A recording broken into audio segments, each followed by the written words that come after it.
Welcome to Chaos in the Class. I am Mrs. Fuller. Today we're going to continue working and reading about the Kingfisher Epics The Iliad. And this is retold by Nick McCarty and illustrated by Victor Ambris. Now before we get back down into our story, I think we left off on page around 18. Before we get back into our story, I want to talk to you a little bit about the myths. When we are breaking down a myth, a couple of things that we're looking at. So features of a myth. The myths are going to have characters that are humans or human-like and experience human emotions. So we're seeing a little bit of that right now. Myths often take place before time or recorded in history as we know it began. So before time began. And the reason this is because we've got the gods going on. Myths have gods, goddesses, there's heroes. Sometimes there's fantastic creatures with some superpowers or supernatural powers. Myths often explain the worldview of a people or culture. They may have some religious elements in them. The characters that we're going to be talking about often perform heroic tasks or go on quests. That's a big deal that they go on quests. They're going to go conquer something. And myths often explain the origins of the world and its creatures. Now, a lot of times the myths are going to have something going on. Like, for instance, if you look back at Pegasus and the Bellerophon, and there's actually going to be, I'll read that aloud soon. I'll put that on our YouTube channel.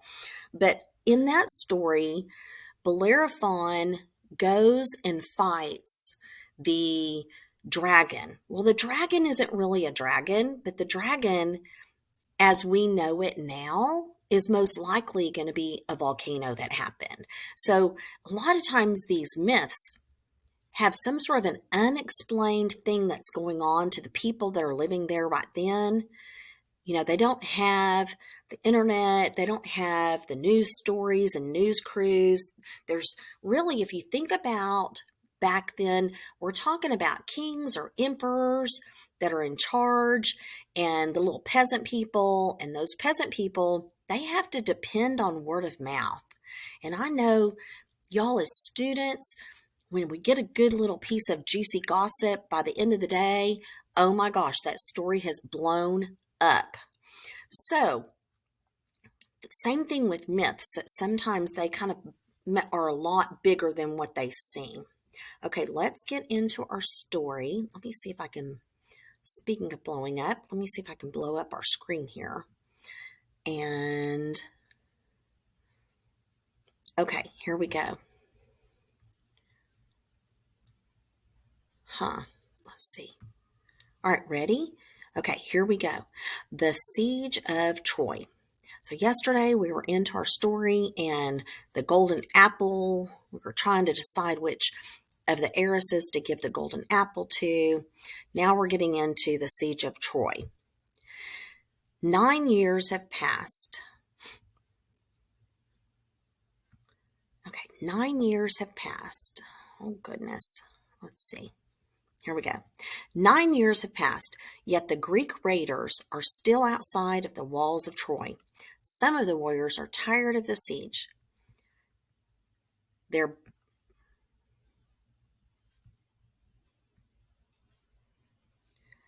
boats warp and the sails rot, but they will not abandon the siege while Helen stays with Paris behind the Trojan walls. There are those that say these two have caused 100,000 deaths and led men to rot on the beach way below the city walls. Now, foolishly, the high king Agamemnon has angered the god Apollo. It happened in this way. Okay, now get ready. We're going to actually start, something's going to unfold here. And we're going to actually see there's going to be a hero. Some of these myth features are going to come up. We're going to have the gods, the goddesses. There's going to be a hero or a heroine, or heroine would be a female version of a hero. Um, we might be seeing something that is about to come up as far as one of those unexplained world events. There could be like a tsunami that we know would be a tsunami. They wouldn't know. There could be an earthquake where the ground is shaking, so the gods are mad, and we know it's an earthquake. So there could be something going on that we might want to stop and think about. But the story is about to unfold. So here we go. Ready? Now, foolishly, the high king Agamemnon has angered the god Apollo. So remember, when the gods are angry, that's when there's fire from the sky. So it could be bad lightning storm or, the earth shaking. Okay, so get ready. We're going to find out what's going on. It happened in this way. Now, do you hear the author inserting, what's about to happen? Okay, here we go. One morning, an old man hobbled down to the beach front from the direction of Troy. He passed between the boats carrying a heavy load on his back. He found the Greeks seated around their high king. The old man walked through the ranks of soldiers with the help of his staff. Now, staff on that part, we're not talking a group of people, a staff being like a cane, which showed he was a priest of the god Apollo. He walked directly and with dignity up to Agamemnon and laid down his heavy load at the high king's feet. There were gold plate armor, swords, bronze mirrors, and a bronze and silver shield. Agamemnon asked his name, and the old man looked at him boldly in the eye. The high king knew him now. The old man's daughter, Chryseis, had been taken by Agamemnon when the Greeks had raided a village beyond Troy. She was part of the loot.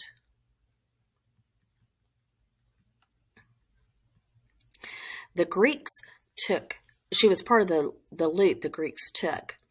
It was normal. The old man spoke quietly. "You took my child for yourself," he said. It was true. And at the same time, a lovely young woman named Briseis was given to Achilles as his portion of the loot. The old man went on, "I have come to ransom my daughter." So in other words, this old man is going to give all of this goodness stuff in exchange for his daughter. No one spoke, for the old man had moved them with his dignity. "My lords," he said, turning to the soldiers seated behind him, "you hope to take Troy and then sail home safely. Maybe the gods will grant your wish, but not unless you show reverence to the archer god, Apollo, by accepting this ransom and releasing my daughter. I tell you, for I am his priest and know how powerful his anger can be." The men, admiring his courage, applauded him. They wanted Agamemnon to free the girl so that she could go home with her father. But the high king, furious with his soldiers, angrily approached the old man. So we got a little conflict going on. "You old fool, get away from our ships. You'll find your priest staff no shield against my anger. I will not allow Chryseis, your daughter, to go. She is my property. Get away before I set the war dogs on you." The warriors were embarrassed at Agamemnon's rudeness to the dignified old man, but no one had the right to question the high king. Oh, a soldier, little peasant guy, he is not going to go against the high king. He's got it good. You got to think about it. These soldiers are fed, they're, have clothing, they've got a job. The job is to protect the king. They're not going to go against the high king. Okay, no one's going to question him. But you can see the soldiers are like going, "Man, that's messed up." The old man turned and hobbled away along the seashore. As he went, he prayed to Apollo. "If ever I made a sacrifice that pleased you, If ever the goat or the bull I offer delighted you, then grant me one wish. Let the Greeks pay for my tears with your arrows. And they did. Apollo was furious at the insult to his priest, and he came down on the Greeks like the darkest night. Mules and dogs died first, and then one after another men were hit by the gods' hissing arrows. Apollo rained down a plague on the camp. Aha! So we got a plague going on. The smoke rose thick from the Greek funeral pyres, where the bodies and weapons of dead warriors burned. It swirled across the battlefield in front of the Trojan gates. Okay, so this looks like Apollo, according to the priest, asked for, hey, help me out here. And so now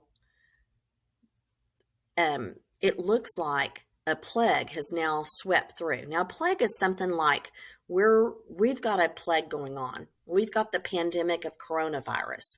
There have been plagues throughout, history as far as just easy thing, everybody getting the flu or the smallpox or the swine flu coming through, So basically, they're now experiencing a pandemic. But these people think it's because of the god Apollo is raining down furious. Okay, it swirled across the battlefield in front of the Trojan gates.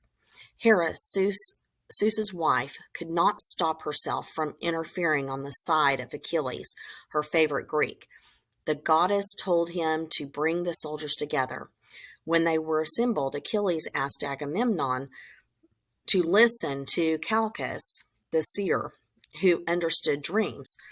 He would know how to calm down the anger of Apollo.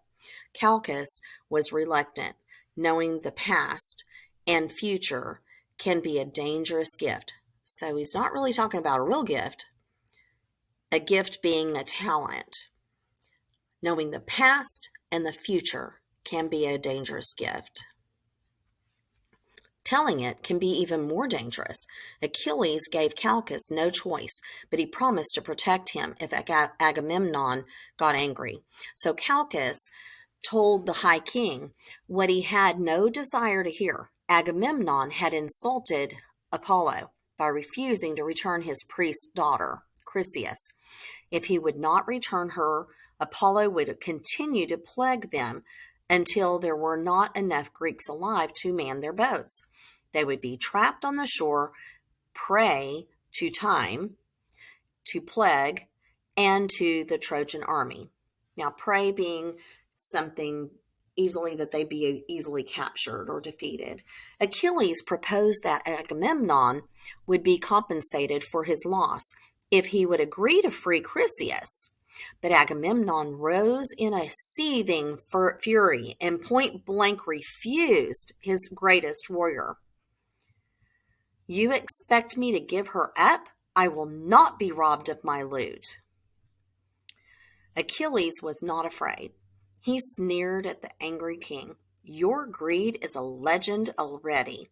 You have no thought for the men dying from a rotting plague. Take no care for your soldiers years away from home.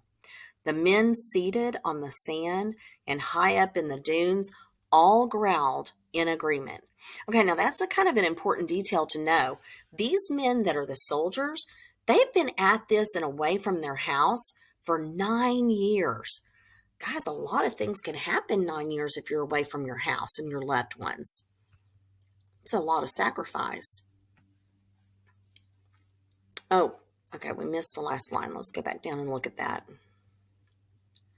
The men seated on the sand and high up in the dunes all growled in agreement.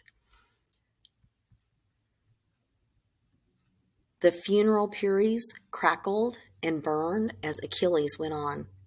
Trojan warriors never came to my land, took a horse of mine, or pillaged our homes, burned our crops. We came to help you And all you can do is make us pay for your stupidity? We've battled for the treasures we have stored in our boats. I always take the lion's share of the fight, and yet you'd rob me of my prize.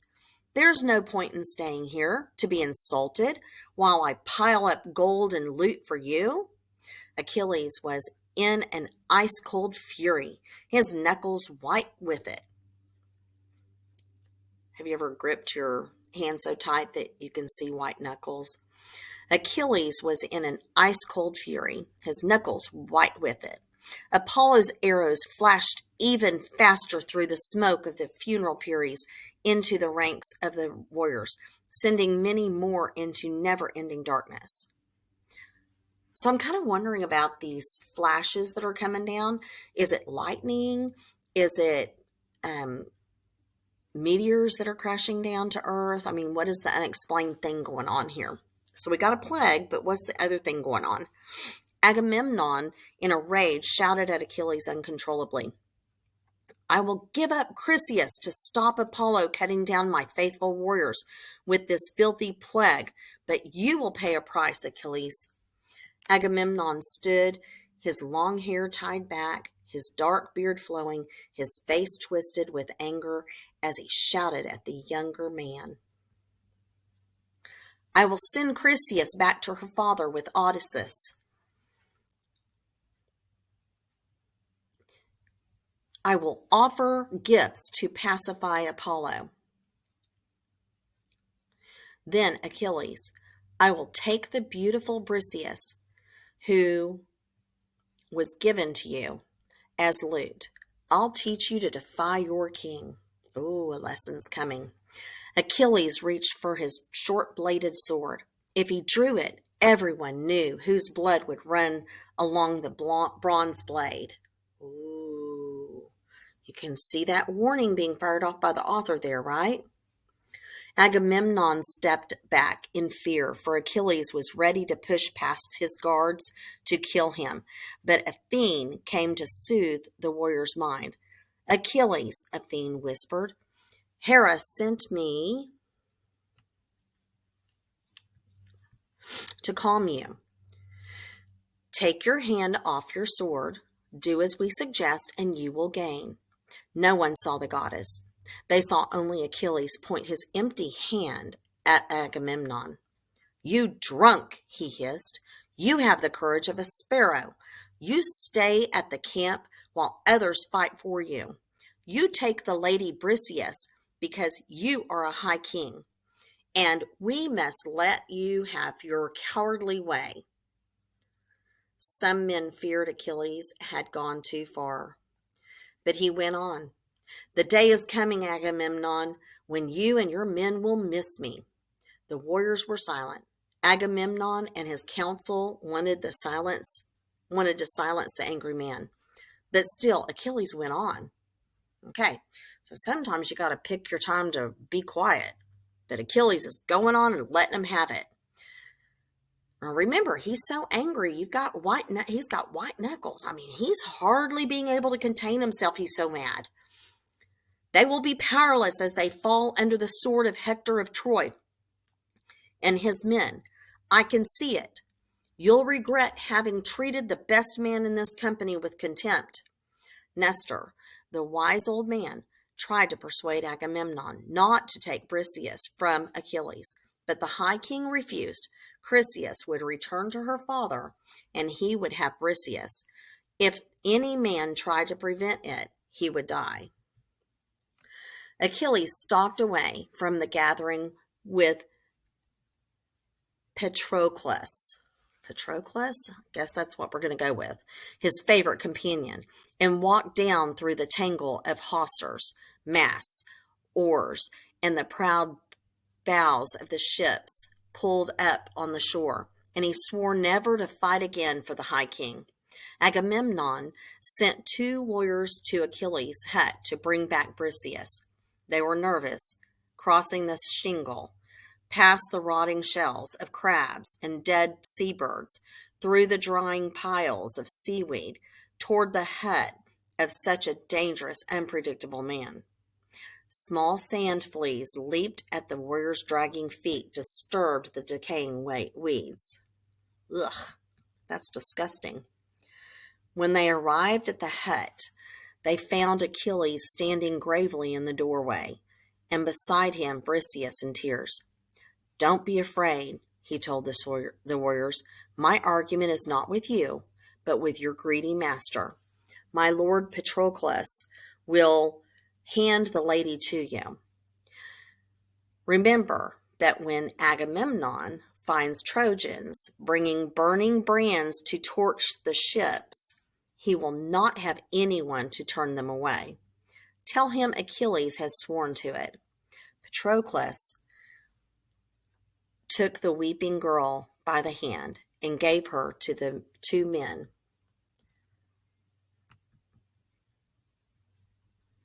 They led her away to Agamemnon, and Achilles mourned his loss, for he truly loved the girl. Thetis, his mother, heard him sighing from where she sat beneath the waves. She came out of the glittering sea in a mist and sat beside her son to comfort him. Achilles told his mother of his fury. She said sadly, "I'm afraid for you. Fate has given you too short a life, Achilles, to waste it on anger. I will go to Olympus and see Zeus and do what I can. You will take no further part in the fighting, as you have sworn, until I return with an answer." So Mama has now given him some counsel. Hey, cool your jets, put a pause in it. Let me go see what's going on. I'm going to go talk it over with Zeus. Now remember, Zeus is the king of all kings of the goddesses. Like he's like of gods. He's like the big one. All right. Meanwhile, Odysseus and his crew knocked out the supports that held his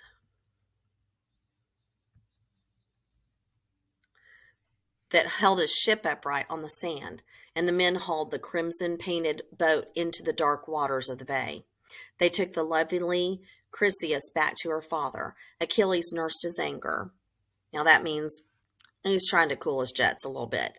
Thetis emerged in the morning light, rose into the wide blue sky, and found Zeus resting on Olympus. She told him how Achilles had been robbed by Agamemnon and urged Zeus to help the Trojans. Zeus grumbled, "Hera, my wife, is already complaining that I help them too much. If she sees you with me, she will be even worse." Thetis knelt and clasped Zeus's knee in submission. "Zeus, promise me you will help." "Oh, very well. Yes. Now let me be." Zeus was impatient for Thetis to go before jealous Hera saw her. So we're getting a little characteristic in Hera. So Hera is a jealous type of woman. She didn't want to see any other woman coming over and asking her guy anything. Don't ask him for help. He's my guy, okay? Thetis of the silver feet dived from snow-covered Olympus into the glittering green depths of the sea. Too late, Hera had seen her and was on her husband the instant Thetis had gone. Now, it's interesting that we see the word green here, green depths of the sea. Green, we describe somebody green with jealousy, green with envy. "Tell me," she hissed, "what have you been plotting with Thetis behind my back? Tell me." She wants all the details. Zeus growled, a warning to stop her from speaking like that. Hera, the ox-eyed, smiled in the winning way she had when it suited her. So she's flirting her little eyes going, "Now come on, honey, tell me what's going on." "Zeus, you know I don't mean to be disrespectful. You know I never want to interfere. But I believe you have promised Thetis to let the Greeks be slaughtered beside their ships. I won't have that." "Stop," roared Zeus. "Learn one thing from me, Hera. You'll obey me as all the gods obey me, or you'll be flung head first into darkness." Agamemnon will suffer for his greed until he gives Achilles the respect that he is due. That is my decision. Meanwhile, Achilles has sworn to take no part in the fighting. Remember what I've said and be afraid. Oh, I got a little warning going on. And Zeus, in his anger, towered like a huge thundercloud over the mountains. Lightning flashed and thunder roared throughout the high land and over the black waves of the sea. Bam! Do you see that natural event that's happening? Not necessarily an event, but, can you imagine the thundering of the and lightning? And, it's kind of like, oh, the gods are mad. So here we go. A test. The gods, like us, don't like arrogant men. Zeus was unhappy, so that thunderous night he sent a false dream to Agamemnon. Troy would be theirs if they attacked immediately. The high king awoke, put on his tunic, that's kind of a long flowing cloak, slung a silver sword over his shoulder, took his staff of office, and walked among the ships where his army rested. Get ready for an announcement, everybody. Ready? He decided to test their courage. They were called to order by their commanders. Then Agamemnon spoke. Mighty Zeus is against us.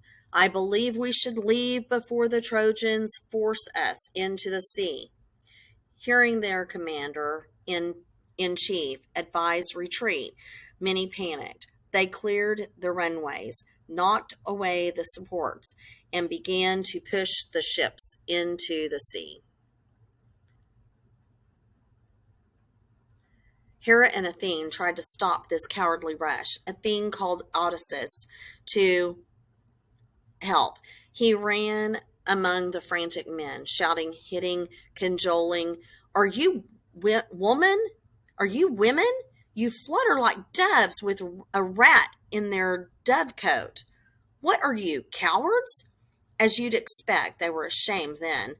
A trouble-making orator, Thersites, goaded the men and insulted Agamemnon, calling him a coward, an old woman, and a thief.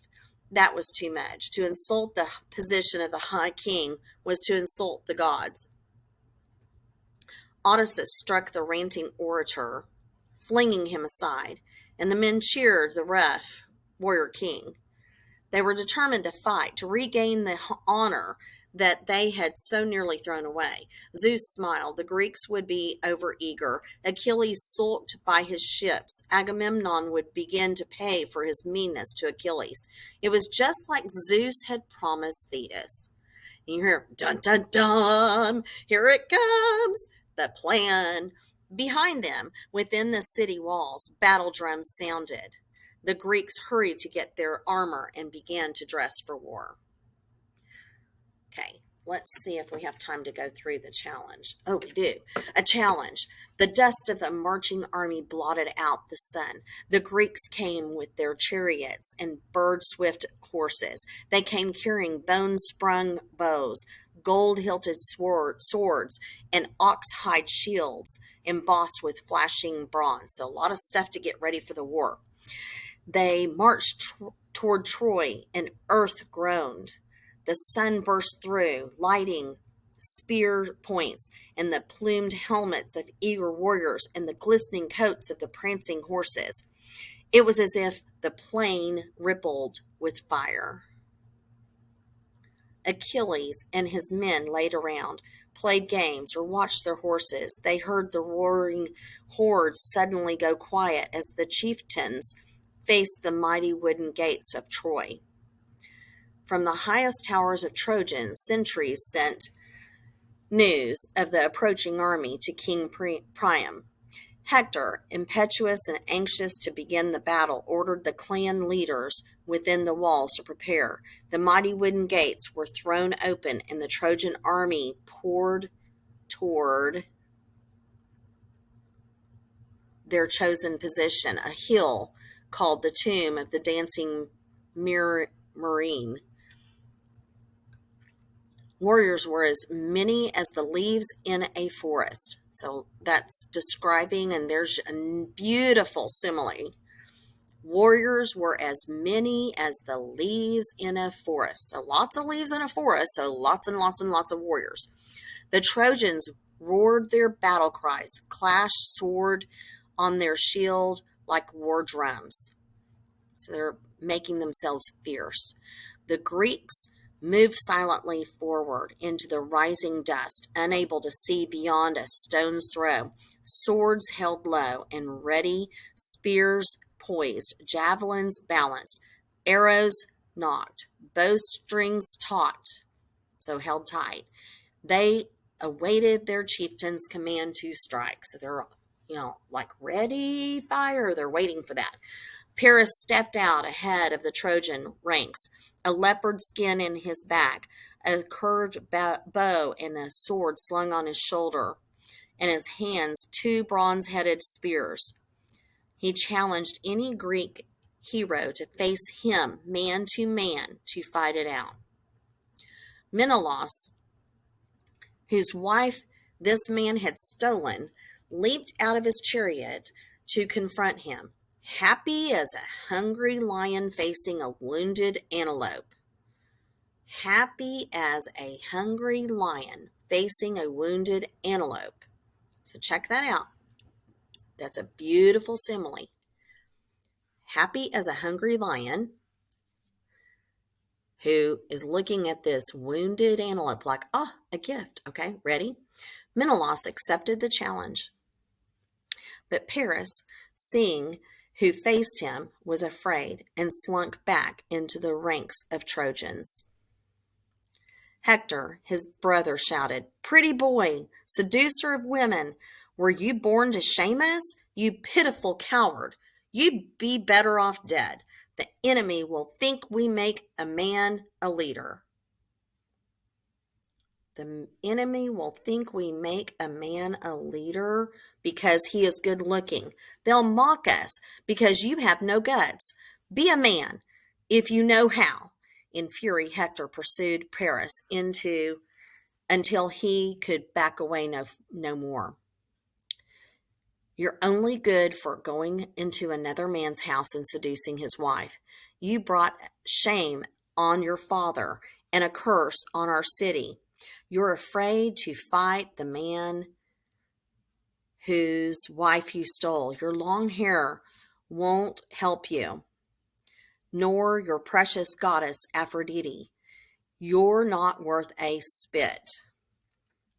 Paris saw only the stony faces of those who heard Hector's contempt. Trying to calm his brother, he touched his arm. "Did I ask to be handsome?" Hector turned away in anger then. Paris followed. "I am not as warlike as you, as gifted with sword and spear, but if you demand it, I will fight this duel." Paris raised his voice so that all could hear. "The man who wins Helen and her wealth." The stony faces began to soften. Let's go back. The stony faces began to soften now. "Then our leaders may make a treaty. We will stay in Troy, and the Greeks can sail home. I will fight for that." Hector stood between the 2 armies and asked that they all be seated while Menelaus and Paris fought. Hector also suggested terms that would lead to peace and an end to the war. No one from the Greek side wanted to answer. Then Menelaus spoke. "I have suffered the most in all of this. I agree that Trojans and Greeks can make peace. The real feud is between Paris and me. One of us must die. Fate decrees it will be him. Bring sacrifices and bring King Priam to witness the oath. We don't trust his sons to make a binding promise. Bring a ram and a ewe, and let the oaths be sworn." The warriors roared their approval and sat facing one another. Helen and Andromache, Hector's wife, watched from the towers over the gates to Troy. Helen, eyes glittering with excitement at the coming battle, pointed out to King Priam the mighty warriors she knew. "There's Menelaus himself, Ajax, Agamemnon, Diomedes, Idomeneus, and Odysseus. Priam was then escorted down between the armies. Offerings were made to the gods, and the oaths were sworn. Hector and Odysseus measured the ground. The watching armies prayed for an end to war and for their own safe return home. Hector, turning his eyes away from the helmet held out by Odysseus, felt for the stone to decide who would be first to throw his bronze spear. The stone fell to Paris. The soldiers awaited now, silent. Boom. And that's where we're going to end our story today. So thank you for listening to Chaos in the Class. Hit the like button and subscribe to our YouTube channel. We're going to be putting up new content all year. And I'm also going to, hopefully, I can get up a little side lesson on Bellerophon and the Pegasus. And it gives us another thing about on that tale from the ancient Greece. It's also talks about Zeus and the Mount Olympus, and it kind of gives you a little bit more details of what's going on around, different little events happening. So not necessarily with Iliad, but some side notes, and I think it's kind of cool. So we will pick up the duel tomorrow. Y'all have a great day. Bye.